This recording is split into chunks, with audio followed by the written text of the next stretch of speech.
TV. I'm Lisa Kolenda. We're here at Cobb Wine Bar and Kitchen in San Francisco, and we're doing a blind tasting. Bartholomew? I love this wine. It's excellent. It's got a really pretty color, very good color, very intense. It's got a concentrated nose, a sheer quality nose, very well selected grapes, and mouth-filling, big, voluptuous, but elegant at the same time. It's got, and I'm trying to figure, is it European or is it Californian or what? I think it's from Argentina. It could be from Argentina, but I doubt it. Well, I think it's a really well-made wine. What do you think? I think, again, looking at the color here, there is a little bit of a slight purplish hue to it. Initially, I smell a little coffee, smells a little wood. There's I was getting some blueberry on the finish, which was making me think, well, there could be some Syrah here. As a matter of fact, tasting it,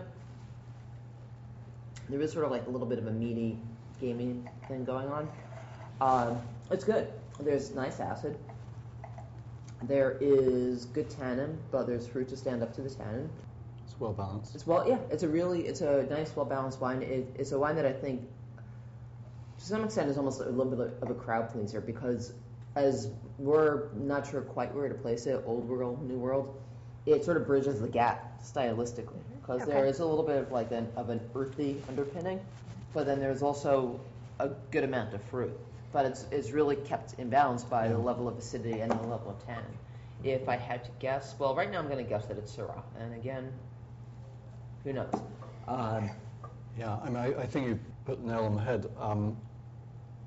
the head. It has sort of a Bordeaux style, but it's definitely not Bordeaux. Right. Definitely not Bordeaux, but it's got that sort of appeal that would just appeal to people like Bordeaux, but it's also got a New World appeal to it. Yeah. And what would you drink this with? Pepper steak. Well, I have my stuff in my glass, but just think about it. How much would you pay for it? Would you like more? No, I'm okay. What would I pay for this? My guess is, I think this is probably somewhere between about, I'd say it's like $30, give or take $5 each way. And as far as, and Bartholomew is going to think it's more.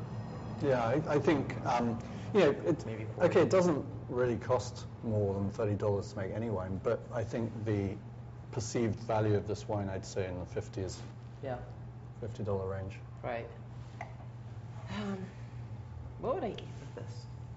Well, there are some things that are obvious, but like in terms of like a real preparation and what to do with this, like this is not to me like a barbecue wine. More serious wine. Yeah, it's more serious and something I would want to have with, let's say, a more composed meat dish. Mm-hmm. I'd have to think about that one. Okay. Should we see what it is? Let's find Yeah, out. let's do it. This is a 2005 Susana Balbo Malbec. This comes from Argentina. As well. Good call. It's $28 a bottle. Now, Susana Balbo makes great wine. She is, her husband is Pedro Marchevsky, and Ben Marco is his wine, and then Susana Balbo is her wine. And I guess he was the vineyard manager at Catena for many years. And so they were here sometime last year, and I guess he oversees, he deals more with the viticultural aspects in the vineyard. And she makes both his wine and her wine, but they're stylistically completely different. His wine, the Ben Marco Malbec, is way more New World in style. It's not quite as much of a serious wine, and it's very fruity. It's a Malbec that is good for people who like Zinfandel, right? Okay. And her wine is definitely, it has more of an old world style. It has an elegance to it, and it's more expensive, at least when you're talking just about the two Malbecs. She's a very, very cool woman. She has worked in like all over the world, and If you were to ask me who's Argentina's best winemaker right now, I'd say Susana Balbo. Wow. Okay. Yeah. Interesting. It's in the Wynot style, isn't it? Yeah, it's definitely more in that style than Yeah. a lot of other Malbecs. Now, it's interesting that you mentioned the Old World, New World connection. Actually, the figure on the label comes from a silver Huarpe Indian necklace that Susana has that represents women's reproductive role as the connection between past, present, and future.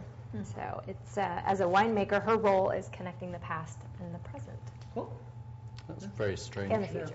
Right. Yeah, honestly, it's a beautifully made wine. Yeah. It really is.